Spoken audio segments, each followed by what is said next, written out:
कोई व्यक्ति ऐसा है जिसके पास कोई साधन नहीं है, झोंपड़ी में रह रहा है फिर भी बड़ा मस्त है, खूब सुखी है। और कोई व्यक्ति बड़ी हवेली में रह रहा है फिर भी करवट बदल रहा है, रात भर नींद नहीं आ रही, नींद की गोली खाना पड़ रहा है। तो सुख तो किसके माने? साधनों का अधीन सुख नहीं है। सुख जो है वो मन की बात है। और भागवत जो है कथा सुनने से, राम कथा सुनने से या सत्संग में जाने से हमें बहुत सारा पैसा मिल जाएगा, ऐसा बिल्कुल नहीं है। यद्यपि कथा कल्प वृक्ष है।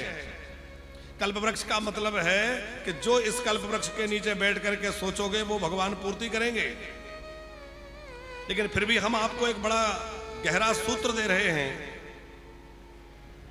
कि कथा हमारे को इतनी संपत्ति दे दे कि हमारे सब दुख दूर हो जाएं, ऐसा संभव नहीं है। तो बोले कथा क्या करेगी, सत्संग क्या करेगा? बोले सत्संग हमारे मन के उस तत्व को जगा देगा, हमारे मन को ऐसा कर देगा कि सुख संपत्ति रहे तो भी सुखी और संपत्ति ना रहे तो भी सुखी रहे। माने सुखी होने का सूत्र बतला देगा, पता चल जाएगा। हमारे योगेश जी खूब परिश्रम पूर्वक इस आयोजन की व्यवस्था में लगे। योगेश भैया, एक पति पत्नी सो रहे थे तो पति की नींद लगी थी और वो स्वप्न देख रहा था। उसने देखा कि मैं एक जंगल में हूं और जंगल में शेर मेरे पीछे लग गया। तो वो शेर से भयभीत होकर भागा। अब सो तो रहा है घर में, सपने में शेर पीछे लगा है तो स्वप्न में भयभीत होकर भाग रहा है। अब कई बार व्यक्ति जब डरावना सपना देखता है तो जहां सोया है वहां भी वो घबराता नजर आता है। वो बड़ा विचलित हो रहा था। पत्नी ने देखा कि जरूर कोई डरावना सपना देख रहे हैं तो जगा दिया। और जैसे ही जगाया तो पति हंसने लगा। बोले क्या हुआ, तुम तो बड़े परेशान हो रहे थे। अरे बोले अच्छा हुआ तुमने जगा दिया, मैं एक बड़ा डरावना सपना देख रहा था। क्या? मैं जंगल में फंस गया, शेर पीछे लग गया, वो मुझे खाने दौड़ रहा था, मैं बहुत डर रहा था। अच्छा हुआ तुमने जगा दिया। तो यहां विचार करने की बात यह है कि पति के पीछे शेर लगा हुआ है और पत्नी सोचे कि इस शेर से इनको छुड़ाने के लिए मैं कोई हथियार लेके, बंदूक लेके जाऊं और शेर को मार दूं। क्या यह संभव है? क्या उस शेर को मारा जा सकता है? ना उसको जंगल से निकाला जा सकता, ना सिंह को मारा जा सकता। उस भय से निकालने का सीधा साधन है कि सोए हुए को जगा दो। तो कथा में जाने से क्या होगा, गुरु शरण में जाने से क्या होगा? बोले ये जरूरी नहीं है कि वो बहुत कुछ दे देंगे तो हमारे जीवन की सब समस्याएं मिट जाएंगी। तो बोले वो हमें जगा देंगे तो हमें पता चलेगा कि हम तो सुखी ही हैं, हम तो आनंदित ही हैं, बेकार में स्वप्न देख के परेशान हो रहे हैं। ये सारा संसार स्वप्न ही तो है। देखें स्वप्न अनेक प्रकारा, कोई कह रहा ये हो गया, कोई कह रहा वो हो गया।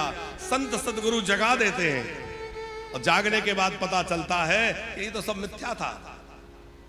जैसे स्वप्न में किसी को राजा बना दिया जाए तो जागने के बाद वो ये दावा कर सकता है कि मैं राजा हूं, कोई मानेगा? कोई राजा भिखारी बन जाए तो क्या जागने के बाद वो भिखारी हो जाएगा? जैसे स्वप्न में होने वाले हानि लाभ का वास्तविक जीवन से कोई संबंध नहीं है, उसी प्रकार इस संसार में मिलने बिछुड़ना, जो कुछ प्राप्त करना है, इसका हमारे वास्तविक जीवन से कुछ लेना देना नहीं है। ये सब यहीं का खेल है, ये सब चलता रहेगा। तो संपत्ति जुटाना बुरा नहीं है, संपत्ति की चाह भी बुरी नहीं है, लेकिन केवल उसी के भ्रम में पड़े रहना कि इससे सुखी हो जाएंगे, ये गलत है। सन्यासी जी ने समझाया, ब्राह्मण देवता जरूरी नहीं कि संतान होने से तुम सुखी हो जाओगे। और आगे आप देखिए, आत्मदेव जी के यहां पुत्र हुआ, सुखी हुए क्या? नहीं हुए। धुंधकारी ने उल्टा और परेशान कर दिया और दुखी कर दिया। इसलिए संतों का स्वभाव होता है कि भगवान जैसे रखें उसमें प्रसन्न रहना चाहिए। गोकर्ण जी ने समझाया, पिताजी पहले आप इसलिए रोते थे कि संतान नहीं है, अब आप इसलिए रोते हैं कि है तो पर नालायक है। तो कल हम सुन रहे थे गोकर्ण गीता, गोकर्ण जी समझा रहे हैं, पिताजी ये शरीर हड्डी मांस का पिंजरा है, ये नासवान है, ये किसी काम में आने वाला नहीं है मरने के बाद। जीते जी इससे जो कर लो। हाथी का शरीर मरने के बाद भी उसके दांत काम में आ जाए, उसकी चमड़ी काम में आ जाए, उसकी हड्डियां काम में आ जाए, आते कि नहीं? मृग का और जो भी पशु पक्षी हैं, बकरे का, इसका, उसका चमड़ा, हड्डी, कुछ ना कुछ काम आ जाता है कि नहीं? लेकिन मनुष्य का शरीर मरने के बाद किस काम में आता है? आएगा? नहीं आएगा। तो भैया हमसे तो पशु अच्छे हैं जिनका शरीर मरने के बाद किसी उपयोग में आ जाएगा। हमारा शरीर तो ऐसा है कि जीते जी किसी के काम आ गए, जीते जी इससे कुछ अच्छा कर लिया तो कर लिया, और मरने के बाद कुछ होने वाला नहीं है। ये शरीर जला दिया जाएगा, गड़ा दिया जाएगा। इसलिए जीते जी इस शरीर से सत्कर्म करें, भगवान नाम का सुमरण करें, तीर्थों की यात्रा करें, दीनहीनों की सेवा करें, संत सेवा करें, गौ सेवा करें, अच्छे अच्छे काम इस शरीर से करें। और भगवान कहेंगे मैंने इसको मानव तन दिया, इसने क्या किया? गोकर्ण जी कह रहे हैं पिताजी देहेस्ति मांस रुधिरे विमतिम तजत्वा, इससे ये अभिमति कि ये मैं हूं ये त्याग दो। और क्या करें? धर्मं भजस्व सततं त्यज लोक धर्मान् सेवस्व साधु पुरुषान् जहि काम तृष्णाम् अन्यस्य दोष गुण चिन्तनमासु मुक्त्वा सेवा कथा रसिमहो नितिराभिवत्वम्।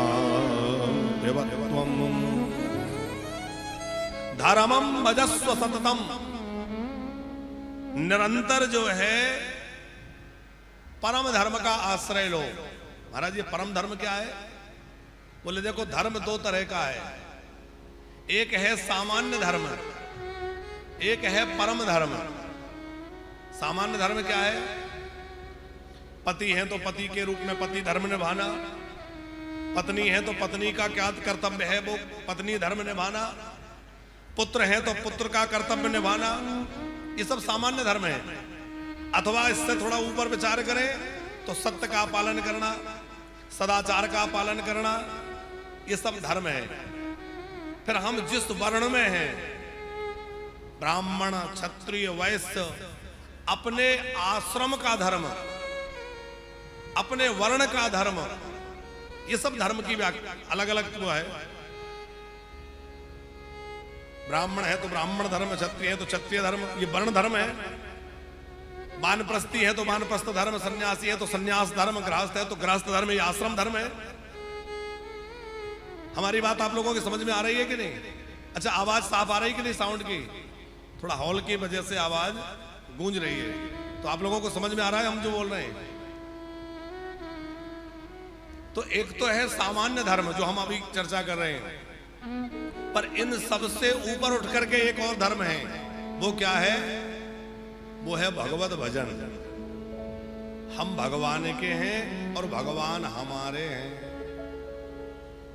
अच्छा एक भाव तो है कि हम भगवान के हैं, भगवान हमारे हैं, और एक और भाव है कि हम भगवान के ही हैं और भगवान ही हमारे हैं। अब ही जुड़ गया तो ही जुड़ गया तो मजबूत हो गया। हम भगवान के ही हैं माने और किसी के नहीं है, और भगवान ही हमारे हैं माने और कोई हमारा नहीं है, हमारे केवल ठाकुर जी हैं। ये भाव। अब उसमें कई लोग ये सोचते भगवान हमारे ही हैं तो अभिमान हो गया, हमारे ही है माने और किसी के नहीं है। नहीं, भगवान तो सबके, हम ही भगवान के हैं। केवल हम ही भगवान के, और कोई भगवान का नहीं है। नहीं, भगवान के तो सब है, पर यह भाव मन में आ जाए हम भगवान के ही हैं और भगवान ही हमारे हैं। और अनन्य भाव से भगवत भजन में लग जाना यह परम धर्म है, क्योंकि यह देह भजन के लिए मिली है। देह धरे कर यह फल भाई, और भजा हो राम सब काम बिहाई। इस शरीर को धारण करने का सबसे बड़ा फल है कि भगवान के भजन में लग जाना। भगवान के स्मरण में लग जाना। गोकर्ण जी पिताजी को समझा रहे हैं, पिताजी धर्मं भजस्व सततम त्यज लोक धर्मान्। पिताजी लोक धर्मों को त्यागिए।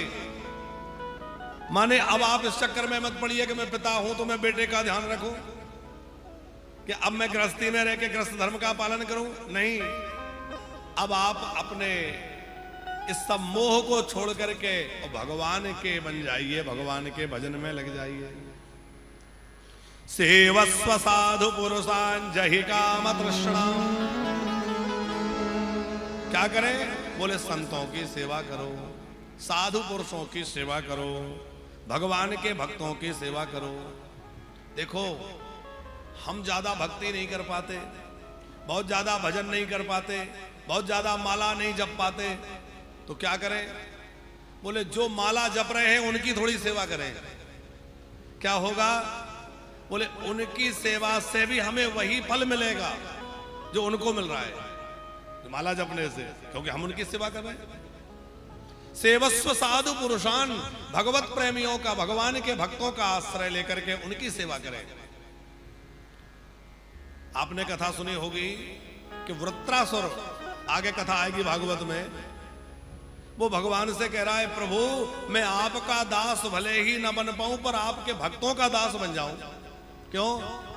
बोले मैं तो असुर हूं, मुझसे तो भजन होगा नहीं, पर आपके भक्तों का संग मिलेगा, आपके भक्तों की सेवा मिलेगी तो मेरा मन भी आपके चरणों में लगा रहेगा, मेरा मन भी भक्ति में लगा रहेगा। इसलिए भगवान के प्राण प्यारे भक्तों की सेवा, भगवान के प्राण प्यारे भक्तों का संग, भगवान के भक्तों के चरणों का आश्रय, क्योंकि भगवान अपने भक्त के भक्त का कभी त्याग नहीं करते। जिसने भगवान के अच्छा, विभीषण जी को विभीषण जी को राम जी मिले तो किसके कारण? हनुमान जी के कारण। हनुमान जी ने कह दिया कि हम तुम्हें भगवान से मिलाएंगे, तो तुमरो मंत्र विभीषण माना। विभीषण जी को मंत्र कौन देकर आया? हनुमान जी। हनुमान जी भक्त हैं भगवान के। हनुमान जी का आश्रय लिया तो राम जी मिल गए। सुग्रीव ने हनुमान जी का आश्रय लिया तो राम जी मिल गए। कहने का मतलब किसी भगवान के भक्त को पकड़ लो तो भगवान जी मिल जाएंगे भैया, भगवान निश्चित मिल जाएंगे। इसलिए सेवस्व साधु पुरुषान, जो भगवान के भक्त हैं उनकी सेवा करो। सेवस्व साधु पुरुषान जहि काम तृष्णा। संसार की तृष्णा वासना का त्याग करो। और गोकर्ण जी बड़ी अच्छी बात कह रहे हैं, अन्यस्य दोष गुण चिंतन मासु मुक्त्वा।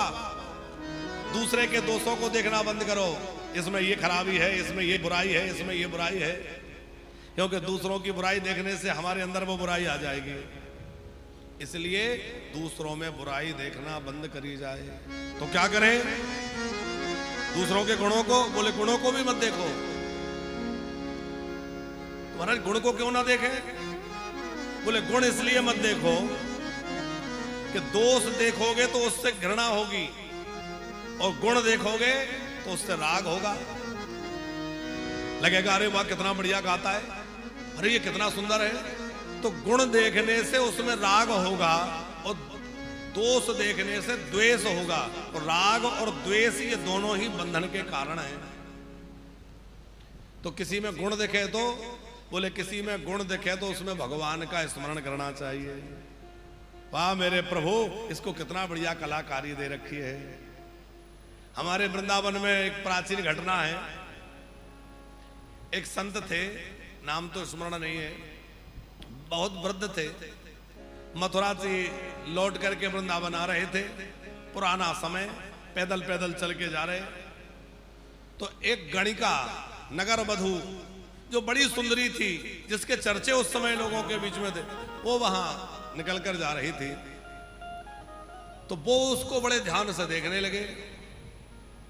अब हर कोई देख करके आश्चर्यचकित हो गया कि ये इतने अच्छे भजनानंदी महात्मा हैं, खूब भजन करते हैं, और ये इस वैश्या की तरफ ऐसे क्यों देख रहे हैं?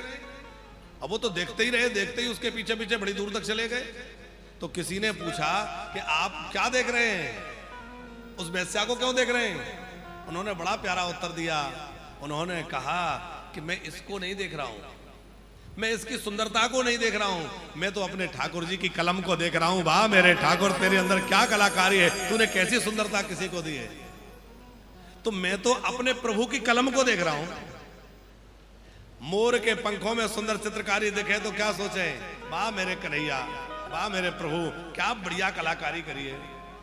तितलियों में क्या बढ़िया रंग भरे हैं, पुष्पों में क्या सुंदरता बनाई है। तो संसार में कहीं कोई गुण दिखे, सुंदरता दिखे तो क्या समझें, उसमें भी अपने भगवान का स्मरण करें। वाह मेरे प्रभु, तुमने क्या कलाकारी करी है। अन्यस्य दोष गुण चंदन मासु मुक्त्वा सेवा कथा रसिमहो नितिराम पिबत्वम। सेवा कथा, खूब सेवा करो, संतों की सेवा, गौओं की सेवा, विप्रों की सेवा, दीनहीनों की सेवा। सेवस्व साधु पुरुषान, साधुओं की सेवा। सेवा जिसने जीवन का लक्ष्य बना लिया है उसके लिए कुछ दुर्लभ नहीं है। खूब सेवा करो और दूसरा खूब भगवान की कथा सुनो। सेवा कथा रस महो नितिराम पिबत्वम। ऐसा बढ़िया उपदेश गोकर्ण जी ने दिया। आत्मदेव जी उससे पूरी तरह मन उनका विरक्त हो गया, संसार से, भोगों से, विषयों से हट गया। हाथ जोड़ के बोले, बेटा अब मुझे मेरा रास्ता दिखाओ, मैं क्या करूं। बोले कहीं एकांत में जाके भजन करो। आत्मदेव जी रात्रि में ही घर से निकल गए और वन में जाकर के भजन करने लगे। भगवान का आश्रय लेके उनका तो कल्याण हो गया। अब इधर देखो, घर में जब आत्मदेव जी चले गए तो वो धुंधकारी जो था वो अपनी मां को मारने पीटने लगा। वो तो दुष्ट था। पिताजी तुम्हें पैसा दे के गए होंगे, धन बता के गए होंगे, कहां रखा है दे। मां कहती है, बेटा तूने कहां छोड़ा है, सब तो बर्बाद कर दिया। पर वो झगड़ा करता है। तो धुंधली जो है वो कुएं में गिर करके आत्महत्या कर ली। रोज रोज की कलह से दुखी होकर के आत्महत्या कर ली। देखो, यदि धुंधली ने अपने पति से कपट ना किया होता, वो फल जो संतों ने दिया था, संत ने जो फल दिया था वो खुद खा, कल याद है ना, कल कथा सुनाया था। संत ने फल दिया, धुंधली ने खुद नहीं खाया, गाय को खिला दिया। यदि खुद फल खाया होता तो गोकर्ण जी किसके पुत्र होते? धुंधली के। यदि फल स्वयं खाया होता तो घर में धुंधकारी की समस्या पैदा नहीं होती। अब इस कथा को जरा तात्विक दृष्टि से विचार करिए।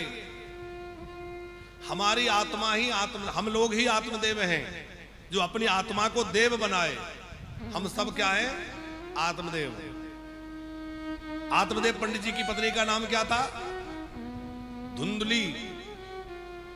वो धुंधली कौन है? बोले वो है हमारी बुद्धि। आत्मदेव माने हमारी जीवात्मा की पत्नी कौन है? उसकी बुद्धि। अब इसको धुंधली क्यों कहा? बोले जिस बुद्धि में संशय भरा हुआ है, भगवान है कि नहीं है।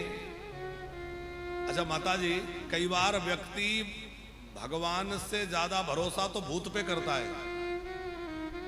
किसी ने सुना हो कि अमुक जगह भूत रहता है। कई जगह ऐसी चर्चा रहती है ना कि अमुक जगह वहां निकल के जाओ तो सुनसान नदी किनारे भूत रहता है। ऐसी लोगों में चर्चा बनी रहती है। और रात में अकेले वहां से निकलना पड़ जाए तो याद आ जाएगा, अरे इधर तो भूत रहता है। तो हनुमान चालीसा शुरू हो जाता है कि नहीं। कितना पक्का भरोसा है कि हाँ यहां भूत रहता है। अब चलते चलते थोड़ी सी कहीं खटपट की आवाज आ जाए, अरे आ गया। और कहीं चलते चलते कपड़ा कहीं उलझ जाए, या कुछ झाड़ी में कपड़ा उलझ गया है, कुछ हो गया, तो लगेगा अरे पकड़ लिया, प्राण निकलने लगेंगे। कितना पक्का भरोसा है कि यहां भूत रहता ही है। पर क्यों जी, भूत पर इतना भरोसा है, पर भगवान भी तो भरोसा होना चाहिए कि भैया जब भूत रहता है तो भगवान भी तो सब जगह रहते हैं, हमारे ठाकुर जी भी तो रहते हैं। अच्छा, भूत को किसी ने देखा है? नहीं देखा। हम लोगों ने भूत को भी नहीं देखा, भगवान को भी नहीं देखा, लेकिन भूत पर भरोसा करते, भगवान पर नहीं करते। अच्छा, भूत के लिए बातें सुनिए, ऐसा होता है वैसा होता है, मरघट में रहता है। अच्छा, भूत तो मरघट में रहता है और भगवान? बोले वो तो घटघट में रहता है। तो जब घटघट में भगवान रहते हैं तो क्या मरघट में भूत है तो भगवान नहीं होंगे? होंगे कि नहीं? पर हमें भगवान पर भरोसा कम है, भूत पर ज्यादा है। तो संशय से ग्रसित जो बुद्धि है वो धुंधली है, सही है कि गलत है, ऐसा है कि नहीं है। संत का जो फल है वो क्या है? वो है सत्संग। संतों के पास तो सत्संग मिलेगा, और संतों का जो सत्संग है वही एक सुंदर फल है। और यदि बुद्धि उस फल को ग्रहण कर लेती, माने वो सत्संग बुद्धि धारण कर लेती, तो बुद्धि से विवेक रूपी गोकर्ण का जन्म होता। गोकर्ण माने होता है विवेक। बिनु सत्संग विवेक न होई। जब तक हम सत्संग नहीं करेंगे तब तक विवेक का जन्म कैसे होगा? तो गोकर्ण माने विवेक, और धुंधकारी माने हमारा मन। हमारा मन ही धुंधकारी है। ये हमारा मन जो है ये 5 जगह फंसा रहता है: रूप, रस, शब्द, गंध और स्पर्श। ये 5 विषय हैं। सबने नाम सुना है ना 5 विषयों का? तो हमारा मन इन 5 जगह फंसा रहता है: रूप में, रस में, गंध में, शब्द में, स्पर्श में। यही 5 व्यवसाय हैं। कथा है कि धुंधली की मृत्यु होने के बाद गोकर्ण जी तो तीर्थ यात्रा पर चले गए, और धुंधकारी ने 5 वेश्याओं को लाके घर में रख लिया। अब वो चोरी करके, डाका डाल करके उनको धन लाला कर देता। एक दिन उन गणिकाओं ने सोचा कि भाई एक ना एक दिन ये पकड़ा जाएगा, और ये पकड़ा गया तो हमें भी दंड मिलेगा, इसलिए क्यों ना यहां से भाग चले। एक बोली हम भाग के कहीं भी जाएं, ये बड़ा दुष्ट है, हमें ढूंढ लेगा और बहुत हमारी दुर्दशा करेगा। दूसरी बोली फिर इसी को मार डालो। उन 5 ने मिलकर के उस धुंधकारी को सोते हुए ही मार डाला। सो रहा था मदिरा पी करके, वहीं उसको मार डाला और जमीन में गड्ढा खोद के उसको गाड़ दिया। अब वो धुंधकारी जो है भयंकर प्रेत बन गया। उधर गोकर्ण जी तीर्थ यात्रा पर थे, उन्हें पता चला कि मेरे भाई की मृत्यु हो गई, तो वो जहां भी तीर्थों में जाते वहां अपने भाई के लिए श्राद्ध करते, तर्पण करते।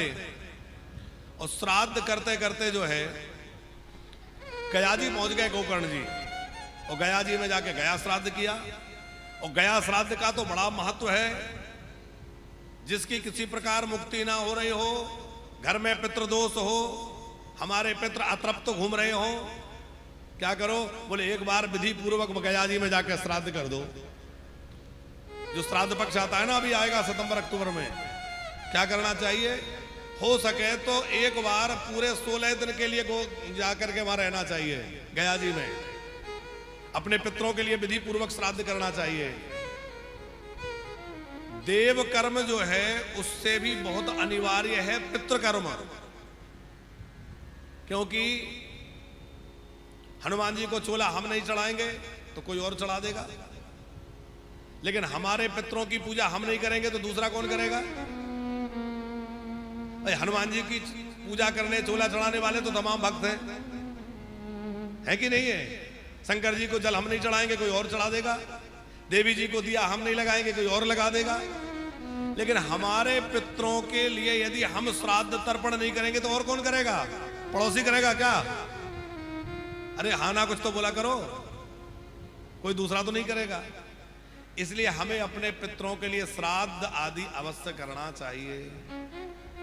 गया श्राद्ध का बड़ा महत्व है। भगवान नारायण वहां विराजमान है, और वहां विष्णु पद में जाकर के गया जी में जो तर्पण श्राद्ध आदि होता है, उसके माध्यम से निश्चित ही भगवान उस श्राद्ध कर्ता के पितरों को अपने धाम में भेज देते हैं। इसलिए सब लोग गया श्राद्ध करते हैं। तो गोकर्ण जी ने जिਵੇਂ गया जी में जाकर श्राद्ध किया। जब वो लौट करके अपने नगर में आए तो देखा कि मेरा भाई तो अभी भी भूत बना डोल रहा है, प्रेत बना हुआ है। घर में आए, प्रेत आत्मा को देखा तो पूछा कौन हो तुम? उसने कहा अम भ्राता तुदी ओस्मी, मैं तुम्हारा भाई धुंधकारी हूं। गोकर्ण जी बड़ी चिंता में पड़ गए। अरे मैंने तो इसके लिए गया जी में श्राद्ध किया था, तमाम तीर्थों में इसके लिए तर्पण आदि किया, इसके बाद भी ये मुक्त नहीं हुआ, ये कैसे प्रेत बना डोल रहा है। तो सूर्य भगवान से प्रार्थना करी कि कोई रास्ता दिखाइए जिससे मेरे भाई की मुक्ति हो जाए। तो सूर्य नारायण भगवान ने आज्ञा दी कि अपने भाई की मुक्ति के लिए श्रीमद् भागवत ज्ञान यज्ञ करो, भागवत से इसकी मुक्ति हो जाएगी। तब तो गोकर्ण जी ने भागवत की तैयारी करी, खुद बड़े विद्वान है, खुद ही कथा कहने के लिए बैठ गए। एक किसी वैष्णव को यजमान बना लिया, तमाम गांव वाले लोग सुनने आने लगे, बड़ी भीड़ जुटने लगी, गोकर्ण जी कथा सुनाने लगे। अब यहां एक प्रश्न खड़ा होता है, आप लोग कहेंगे महाराज जी आप कह रहे थे कि गया श्राद्ध से सब पितरों की सदगति हो जाती है, अभी सुना रहे हो कि गोकर्ण जी ने श्राद्ध किया गया जी में जाके, धुंधकारी तो मुक्त हुआ ही नहीं। जब धुंधकारी मुक्त नहीं हुआ तो हमारे पितर कैसे मुक्त हो जाएंगे? देखो उसका कारण है, क्यों मुक्त नहीं हुआ? वो इसलिए मुक्त नहीं हुआ कि जैसे आप कार्ड चिट्ठी डालें, पहले आजकल तो चिट्ठी नहीं चलती, आजकल तो लोग व्हाट्सएप का जमाना है, पहले पोस्ट कार्ड भेजते थे, तो एड्रेस गलत लिखा हो तो कैसे जाएगा, या एड्रेस लिखो ही मत तो पहुंचेगा, गलत लिखा हो तो भी नहीं पहुंचेगा, लौट के आ जाएगा। धुंधकारी जो है उसका गोत्र जो था वो आत्मदेव का गोत्र का नहीं था, वो आत्मदेव का बेटा तो नहीं था, उनके परिवार का भी नहीं था, वो तो कहीं से धोखे से लाया गया था। तो ना तो वो उनका आत्मज पुत्र था, ना दत्तक पुत्र था, माने विधि पूर्वक गोद लिया गया हो, ऐसा भी नहीं था, वो तो धोखे से लाया था। तो उसका गोत्र अलग था और आत्मदेव जी का गोत्र अलग था। अब वो अलग नाम गोत्र से यदि संकल्प करेंगे तो भी वो पूरी तरह सफल नहीं होगा, एक कारण तो ये था। अब यहां ये सावधानी की बात है कि हमें अपने बच्चों को अपने गोत्र सिखाना चाहिए। आज धीरे धीरे ये हो रहा है कि बच्चे गोत्र वगैरह जानते नहीं है, धीरे धीरे लुप्त हो रहा है सब। वैश्य वर्ग में तो अभी भी बहुत कुछ भगवान की कृपा है कि संस्कार बहुत सुरक्षित हैं, वैश्यों में तो अभी भी बहुत संस्कार सुरक्षित हैं, पर कई जगह तो देखा जाता है कि बड़ी स्थिति खराब है। हमें अपना गोत्र और गोत्र के साथ साथ ऋषि गोत्र भी पता करना चाहिए, हम कौन सी ऋषि की संतान है। हम सब लोग किसी ना किसी ऋषि की संतान है कि नहीं? तो हम सब के गोत्र किसी ऋषि के ऊपर हैं। किसी का भरद्वाज गोत्र है, भरद्वाज ऋषि की संतान जो है वो भारद्वाज गोत्रीय हैं, कोई वशिष्ठ गोत्रीय हैं, कोई कश्यप गोत्रीय हैं, कोई अंगिरा गोत्रीय हैं, कोई गर्ग गोत्रीय हैं। तो ये ऋषियों की संतान होने से ऋषि गोत्र हमारे हैं। अब धीरे धीरे सब समाप्त हो रहा है। अच्छा, फिर धीरे धीरे ऋषि गोत्र तो लोग भूलते चले गए और फिर क्षेत्रीय कुछ उनके नाम हो गए। सरयू के तट पे रहने वाले बोले सरयू पारी, नर्मदा जी के तट पे रहने वाले बोले नारमदी। तो वो क्षेत्र के नाम से नाम पड़ गया, पर वो उनका ऋषि गोत्र नहीं है। हमारी बात समझ में आ रही ना आपको? इसी तरह से जो जिस कार्य में लगा था उस कार्य के हिसाब से उनके कुछ नाम हो गए और कालांतर में फिर वो उसी को अपना गोत्र मानने लगे। तो ऐसा नहीं, हमें अपने घर के बड़ों से गोत्र आदि का पता करना चाहिए और छोटे छोटे बच्चों को भी गोत्र सिखाना चाहिए। हमारा क्या गोत्र है, क्या पटा है, क्या प्रवर है, क्या शिखा है, क्या सूत्र है। अभी तो कभी लोगों को पता होगा शिखा सूत्र पटा प्रवर क्या होता है। इतना पता ना हो तो कम से कम गोत्र तो पता रखिए, हमारा गोत्र क्या है। अब तो धीरे धीरे गोत्र की तो कहे कौन, जाति भी सब लुप्त होने की कगार पर है और बहुत लोग इस बात के लिए आवाज भी उठा रहे हैं। और हम भी बार बार कथाओं में कहते हैं कि भैया सब सनातनियों को एक हो जाना चाहिए, लेकिन एक बात हम ये भी बार बार कहते हैं कि वर्ण व्यवस्था बने रहना चाहिए। ये भेद करने के लिए नहीं है या घृणा करने के लिए नहीं है कि हम किसी जाति से घृणा करें या कोई बड़ा है या कोई छोटा, ऐसा बिल्कुल नहीं है। लेकिन वर्ण व्यवस्था सनातन की मूल व्यवस्था है। वर्ण व्यवस्था नष्ट होने से सब नष्ट हो जाएगा, इसलिए वर्ण व्यवस्था बने रहना चाहिए। अपने स्वजाति में ही संबंध आदि होना चाहिए। तो गोकर्ण जी महाराज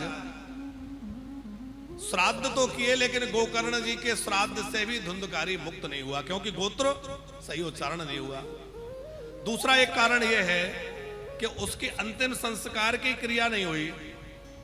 शरीर को यूं ही उन गणिकाओं ने गड्ढा खोद के गड़ा दिया, तो ना तो शरीर का अग्नि संस्कार हुआ, ना दशगात्र हुआ, ना सपिंडन श्राद्ध हुआ। मरने के बाद ये सब विधान होना चाहिए कि नहीं, पर वो कोई विधान नहीं हुआ। तो उस विधान के ना होने से भी गया श्राद्ध पूर्ण नहीं हुआ, क्योंकि नियम है कि जब भी किसी की मृत्यु हो तो विधिवत उसके सब कृत्य होना चाहिए, पर कोई न्यूनता रह जाए तो गया श्राद्ध से पूर्ण हो जाएगी, पर यहां तो बिल्कुल ही नहीं हुआ। आजकल भी समाज में एक चीज देखी जा रही है कि माता पिता के मरने पर लोग 3 दिन में 5 दिन में ही सब कुछ करके खत्म कर दे रहे हैं। ऐसी परंपरा समाज में बहुत चल गई। योगेश भैया कई लोग हमसे भी पूछते हैं, महाराज जी वो ऐसा हो गया, अब हम लोगों को तो बाहर जाना है, बच्चों को नौकरी में जाना है, तो हम 5 दिन में सब कर लें। हम बिल्कुल मना करते हैं, बिल्कुल नहीं होना चाहिए। क्यों? जिन माँ बाप ने पूरा जीवन हमारे लिए दिया, हमारे लिए इतना कुछ किया, क्या हम उनके लिए 12 दिन 13 दिनों तक बैठ भी नहीं सकते? क्या उनके निमित्त 10-12 दिन का समय निकालकर विधि पूर्वक पिंडदान, श्राद्ध, तर्पण, उनके दशाकर्म, दशगात्र आदि नहीं कर सकते? टाइम नहीं है, 3 दिन में ही सब करना चाहते हैं। अभी एक विषय बहुत चल रहा है, मृत्यु भोज बंद होना चाहिए। ऐसा कई लोग, बड़ी बड़ी संस्थाएं भी ये बात कह रही हैं। कई लोग इस बात को उठा रहे हैं, बोले मृत्यु भोज बेकार है, बंद होना चाहिए। पर हम यहां एक बात कहना चाहते हैं, बड़े ध्यान से सुनना, बड़ी जिम्मेवारी से हम ये बात कह रहे हैं।